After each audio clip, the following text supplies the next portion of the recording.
name's Carol, just a regular high school teacher with a love for old books and a quiet life. My world changed when I met David at the school fair. He was the main sponsor, the kind of guy who makes things happen without making a fuss about it. He had that quiet confidence and a smile that could light up the gloomiest day. It started with a thank you note I sent him for his generous contribution. He replied with invitation for coffee, saying it was the least he could do for the hard work we teachers were putting in. I remember walking into that coffee shop, my heart racing a bit, thinking, Carol, it's just coffee, not a moon landing. David was easy to talk to. We chatted about everything, from books to the best pizza in town. He had this way of making you feel like you were the only person in the room. Before we knew it, coffee turned into dinner, and dinners turned into weekends together. A few months in, he wanted me to meet his mother, Mrs. Winters. She's a bit old school, but she'll love you, he said. I was a bundle of nerves, wanting to make a good impression. I picked out my nicest dress and spent more time on my hair than I'd like to admit.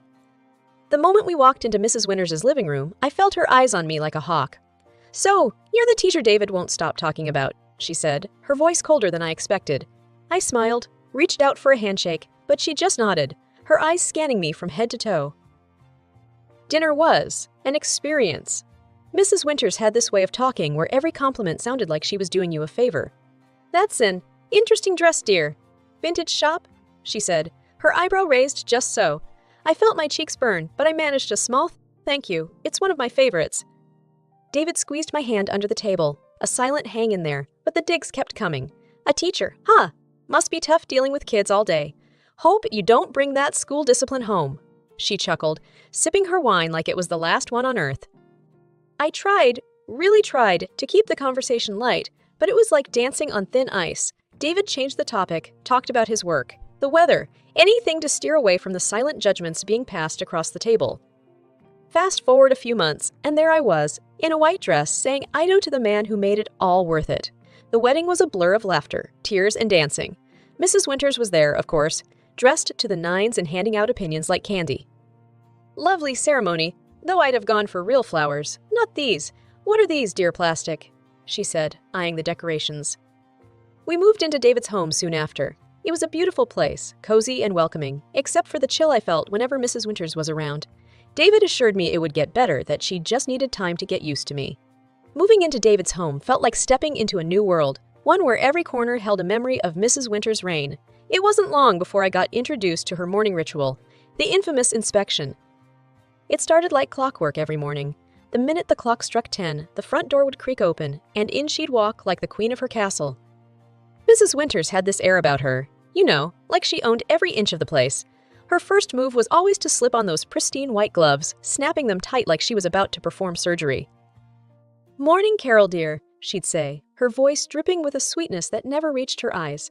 Just here to help you keep the place up to David's standards. I'd force a smile, my hands clenching the dish towel a bit too tight. Thanks, Mrs. Winters, but I've got it covered. She'd tut and shake her head, already walking towards the living room. Nonsense, dear. You're new to this. It takes a keen eye to keep a house like this. And then it'd begin. She'd glide from room to room, that white handkerchief in her hand sweeping over every surface. It was like watching some twisted ballet, her movements precise, calculated. You see here, dear, she'd say, holding up the handkerchief, now with a faint smudge of dust. This is what I'm talking about. Can't have David living in a dustbin, can we? I bit my tongue, the words, it's not a dustbin sitting at the tip, but I swallowed them down. David had asked me to play nice, and I was trying, really trying.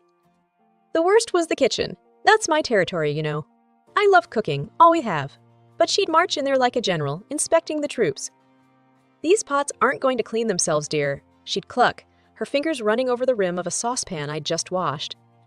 It's clean, Mrs. Winters, I'd insist, my voice steady despite the storm inside.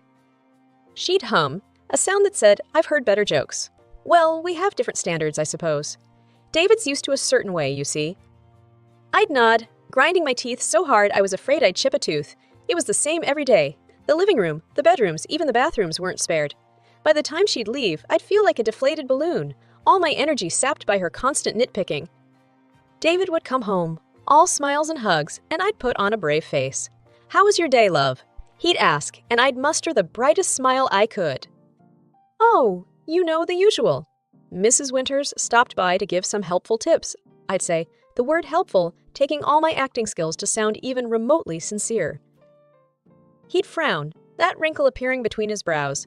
"I'll talk to her, Carol. She means, well, she just has her way, you know." I knew. Oh, how I knew. But what I didn't know was how long I could play this game, smiling through the inspections, biting back the words that screamed inside me. Saturday mornings should have been about lazy breakfasts and staying in pajamas till noon. But in our house, they were about one thing, the dreaded family dinner. It wasn't just any dinner. It was the weekly performance, with Mrs. Winters as the stern judge and me. Well, I was the hopeful contestant, always falling short. I'd be up at the crack of dawn, the kitchen my battlefield. Pots and pans clanged, the oven roared, and spices danced in the air. It was my attempt, week after week, to impress the unimpressible, Mrs. Winters. David, bless his heart, would stumble in half awake. "Need any help, love?" he'd ask, rubbing sleep from his eyes. I'd shoo him away with a spoon covered in sauce. "Go get ready. Your mom will be here any minute, and you know how she is about punctuality." He'd chuckle, a sound that held a mix of love and a hint of worry. "Yeah, if you're on time, you're late, that's her motto." The clock hadn't even struck 6 when we'd hear the sharp rap on the door. Showtime. Mrs. Winters and Mr. Winters would step in, him with his warm smile, her with her eyes already scanning for faults. "Smells good in here, Carol. What's on the menu today?" Mr. Winters would always start off with a compliment, his genuine kindness a stark contrast to his wife. Before I could answer, Mrs. Winters would chime in, her voice slicing through the warmth. "I hope it's not that casserole from last time. Remember, David, how you had that stomach ache?" David would wince, a silent plea in his eyes, begging me not to retort. "Mom, Carol's been working hard all day. Let's just enjoy the meal, yeah?" Dinner would be a tense affair. Mr. Winters would heap praises, his delicious "dear," and "you've outdone yourself, Carol," battling against Mrs. Winters's relentless critique. "This chicken is dry, dear. You really must learn to keep an eye on the oven," she'd say, pushing her barely touched plate away. I'd grit my teeth, forcing a polite, "I'll remember that for next time, Mrs. Winters." David would try to lighten the mood, his jokes a desperate attempt to bridge the widening gap at the table, but it was like throwing pebbles into a chasm, hoping for a bridge. And then, just when I thought I'd survived the worst, dessert would come, and with it, a fresh wave of critiques. "Is this pie supposed to be this? Crunchy?" Mrs. Winters would ask, the word crunchy sounding more like catastrophics.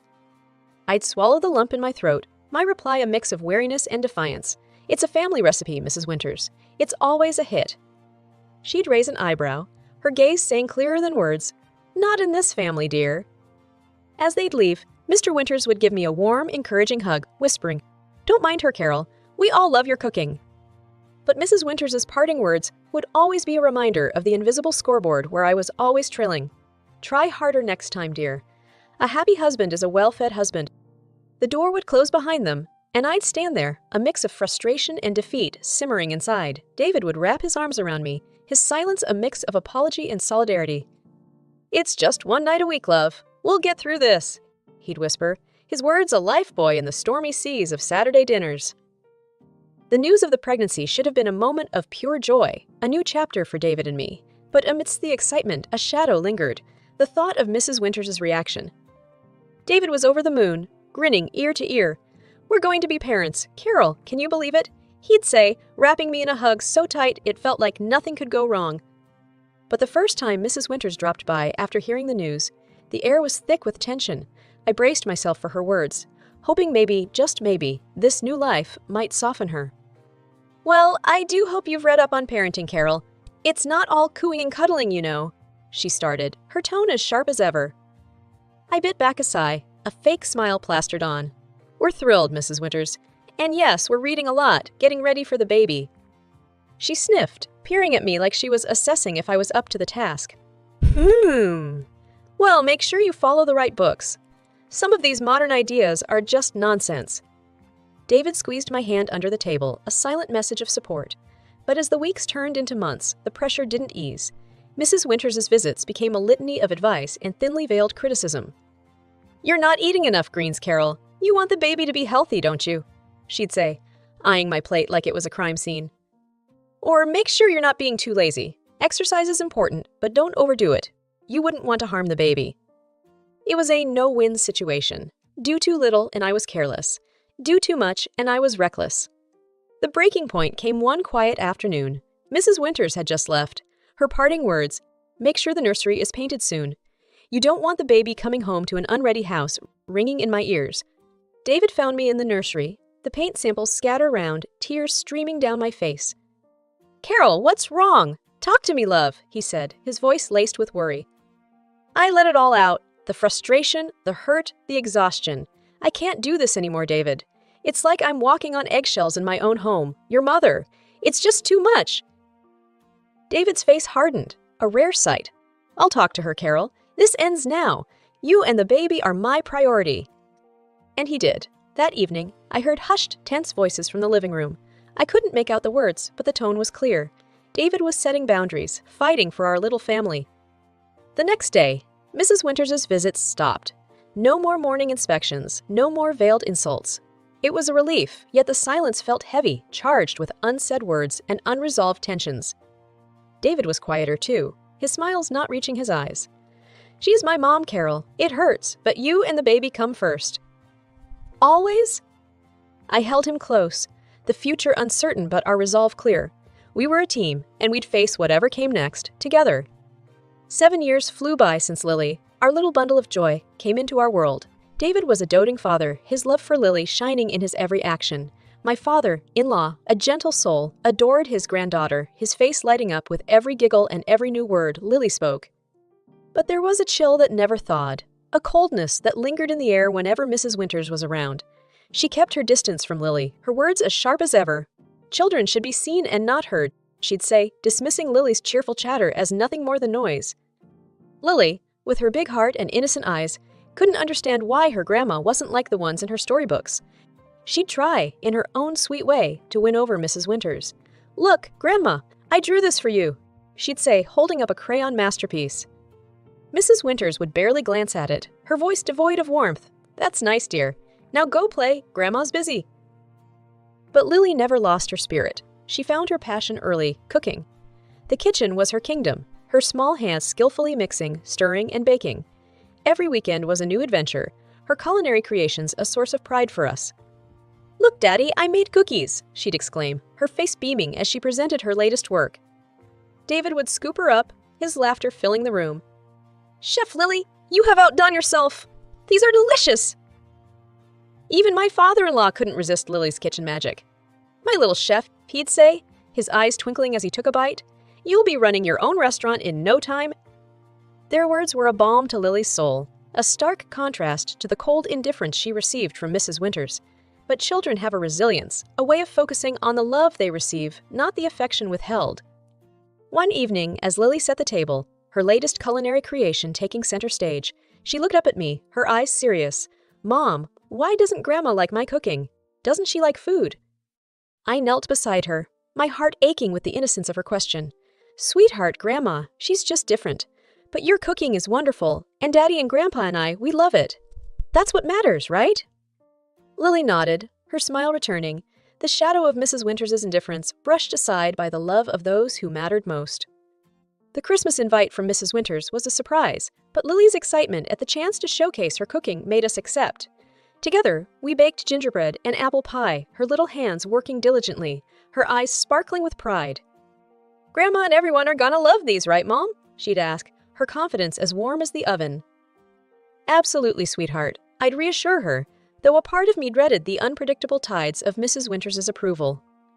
Arriving at the bustling house, we placed our dishes on the grand Christmas table, an array of colors and smells that promised a feast. Lily's face was a picture of joy and anticipation as we mingled, catching up with relatives we hadn't seen in ages. But as we settled at the table, ready to share the meal and the joy of the season, Lily's excitement turned to confusion, then distress. "Mom, where's our gingerbread and pie?" she whispered, her small voice trembling. I scanned the table, a sinking feeling in my stomach. Our dishes were missing. Mrs. Winters at the head of the table was holding court, her laughter ringing out clear and sharp. I approached her, my voice firm but polite. "Mrs. Winters, the dishes Lily and I brought, where are they?" Her laughter cut through the festive hum, cold and piercing. "Oh, those." "I tossed them out, dear. We can't risk serving just anything to our guests, can we?" The room fell silent, the air heavy with shock and disbelief. Lily's eyes filled with tears, her dream of sharing her love through her cooking dashed in an instant. "But I made them for everyone. I worked so hard," she managed to say, her voice a fragile whisper against the weight of her grandmother's harsh words. Mrs. Winters shrugged, her eyes void of any warmth. "Well, dear, not everything made with love is fit for the table. Better safe than sorry." That was the last straw. David, who had always been the bridge between his mother and our family, stood abruptly, his chair scraping against the floor loudly. "Mom, that's cruel. How could you?" he said, his voice steady, but loaded with an anger I had rarely seen in him. "Lily poured her heart into those dishes. She wanted to share something special, and you just threw it away like it was nothing." Mrs. Winters' smile faltered, her eyes widening in surprise. This was not the mild-mannered son she was used to. "David, I was just—" "No, Mom, you went too far. Disrespecting Carol is one thing, but hurting Lily, your own granddaughter, that's something I can't and won't forgive." He interrupted, his disappointment and anger clear and unwavering. The room was still, the festive air replaced by a tense silence. Mrs. Winters sat there, the impact of David's words hitting her. She had expected compliance, maybe a few whispered complaints, but not this. Not her usually gentle son standing up to her, defending his family with such resolve. The air was thick with tension as we left Mrs. Winters' house, the festive lights mocking us with their cheer. The sound of Lily's quiet sobs was louder than the Christmas carols that played in the background. David's hand was firm on my shoulder, a silent pillar of strength. As we reached the door, Mrs. Winters' voice broke through the heavy silence, her tone desperate, a stark contrast to the cold disdain she'd shown earlier. "Please don't go. I'm sorry," she stammered, her eyes wet with tears that seemed out of place on her stern face. David stopped, turning back to face his mother. The room held its breath. "Sorry. Now you're sorry." His voice was low, but it cut through the room, sharp and clear. "You humiliated your own granddaughter, Mom. You broke her heart. There's no sorry that can fix that." Mrs. Winters' sobs grew louder, her composure shattered, but it was too late. The damage was done, and the cracks too deep to mend. In the tense silence that followed, Mr. Winters stood up, his chair scraping against the floor. His voice, when he spoke, was calm, but it carried a weight that silenced the room. "I can't sit here and pretend this is okay, Martha." "Not this time." Without another word, he turned and walked away, his steps heavy with the burden of a decision long overdue. The room felt colder, the festive warmth snuffed out by a single act of unkindness. One by one, the guests stood up, their faces somber, their goodbyes muted and brief. The festive gathering was unraveling, the threads of family and friendship coming undone. As the last guest left, the door closing with a soft click, the magnitude of what had happened settled in the room.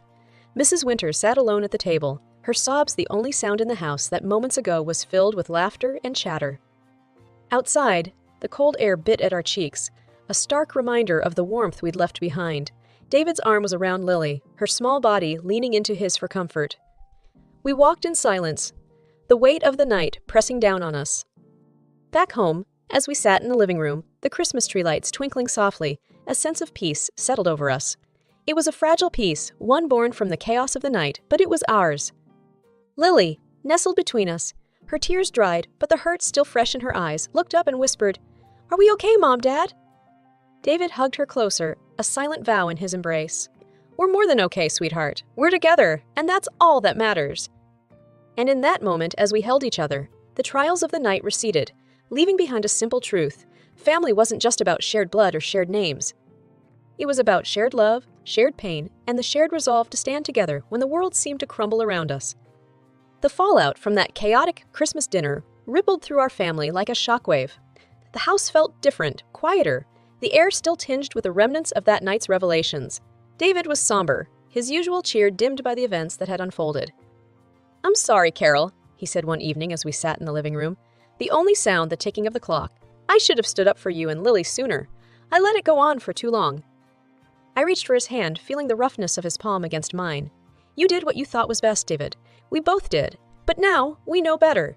We move forward, together." He nodded, the lines on his face softening.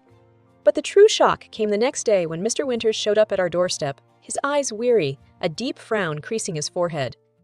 "Can I come in?" he asked, his voice barely above a whisper. David opened the door wider, concern etched on his face. "Of course, Dad.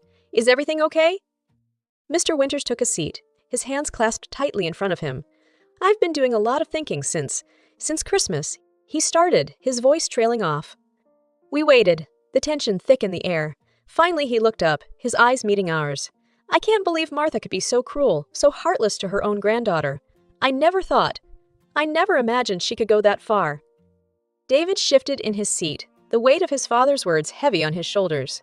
Dad, Mr. Winters raised a hand, stopping him mid-sentence. No, David, I should have seen it, should have done something sooner. But I didn't, and now, now, I'm thinking about a divorce. The word hung in the air, heavy and unexpected. Divorce wasn't a word thrown around lightly in our family, and coming from Mr. Winters, it was a bombshell. Divorce! David echoed, disbelief coloring his tone. Mr. Winters nodded, a resolute look on his face. I can't be with someone who shows such cruelty not just to Carol and Lily, but to her own family. I've turned a blind eye for too long, hoping things would change. But after what happened at Christmas, I can't ignore it anymore. We sat in silence, each lost in our thoughts. The decision was monumental, not just for Mr. Winters, but for all of us. It was a line in the sand, a declaration that enough was enough. Whatever you decide, Dad, we're here for you, David said, his voice firm. You've always been there for us, and that won't change. Mr. Winters smiled, a weary, sad smile. Thank you, son. That means more than you know. In the days that followed, our family found a new rhythm, a new way of being. The shadows of the past lingered, but so did the promise of a fresh start, a chance to build something stronger and more resilient from the broken pieces. Lily's laughter returned, filling the house with a warmth that pushed back the darkness. And as we sat together, the three of us with Mr. Winters now a more frequent visitor, I realized that family wasn't about tolerating the intolerable. It was about standing up for each other, about choosing love and respect over blood and tradition. In the quiet moments, when the night wrapped the world in its embrace, I'd look at my little family and know that, despite the storms we'd weathered, we were stronger together. And no amount of cruelty or coldness could ever change that.